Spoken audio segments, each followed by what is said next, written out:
everyone, I hope that you're all doing great. My dad recently got back from Conakry Guinea, where the African Mercy is doing its 4th field service. And I just thought it'd be cool to share some of his experiences there, and in particular one story he was telling me that I think you'll all find really interesting. But first, I just wanted to ask you, Dad, how has your time been on the ship in Guinea this year? So nice to be back in Guinea. 93, 98, 2013, and now our 4th project in Guinea. Some amazing people whose courage and whose perseverance under difficult circumstances, it really is inspirational. Something you said in particular, that it was nice to see how friends have been doing in Guinea. And so last time we were there was in 2013. I actually graduated in Conakry Guinea on the ship. And something that Mercy Ships has been particularly changing in and growing in lately has been our capacity building teams, which means we're really focusing on training local surgeons and nurses and hospitals so that when we leave, there's still people getting to do that work in those countries, and the ship or the medical work doesn't just stop when we leave. And so you were telling me about how you were able to see some changes that have happened in Guinea since we last left in 2013. So can you tell me a little bit about that?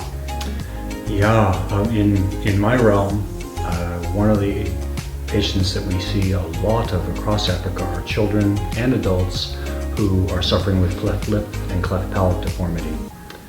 And we had a big screening day back at the end of August, and about 6,000 people came through our screening team that day, and they only saw 6 children with cleft lip and or cleft palate. And we were thinking, how did that happen?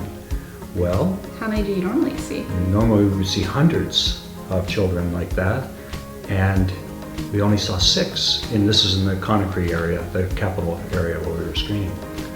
So it turns out that 2 of the surgeons that I have been mentoring over the years that we've been in Guinea, Dr. Karamba is one of them, and Dr. Rafiu is another, and they have been doing the cleft lip and palate surgery because, one, they learned those techniques while they were with us on the ship, and 2, the ship, we were able to connect them with SmileTrain, which is an organization which funds cleft lip and palate surgery in some of the poorer nations of our world.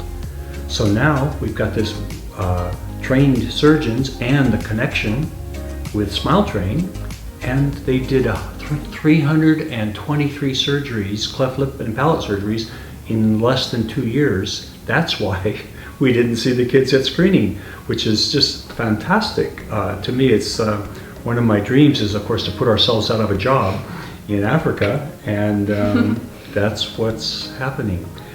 And I've heard people say, doing any kind of mentoring and capacity building in really poor countries, it just doesn't work.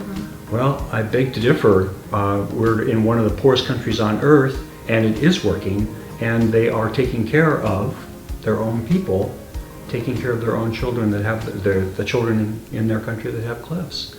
So I'm very excited about that, and when I saw Dr. Karamba, he was so proud of what he had done.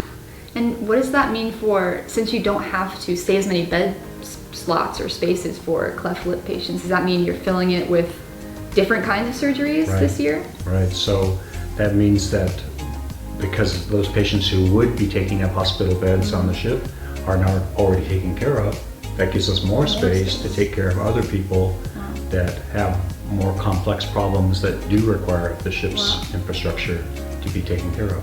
That's awesome. So it's working, yeah. And what are you most looking forward to going back to the ship? Are there any particular, patients or things you are hoping to accomplish? Well, for me, patients that come with these big facial tumors, they have the first surgery, and we've done a whole group of them here in this first 3 months, who then have to wait about 3 or 4 more months to have the second surgery. And to have them come back and their face is really straightened out, all that extra skin that was stretched over top of the tumors has shrunk back, and now we can refinish the appearance of their face, and then take bone from the hip to build new facial bones. It's really fun to meet them again, to see them with their life back in their hands, with their family, excited, not ashamed of them, but excited to have them looking like everybody else. So I'm looking forward to meeting people again and taking them on the second step of their journey. Well, we're glad to have you back here for now until after Christmas, and excited to hear more stories of your time when you go back again. Very And good. thanks for sharing the story with me You and with are everyone welcome. else. You're welcome. And keep having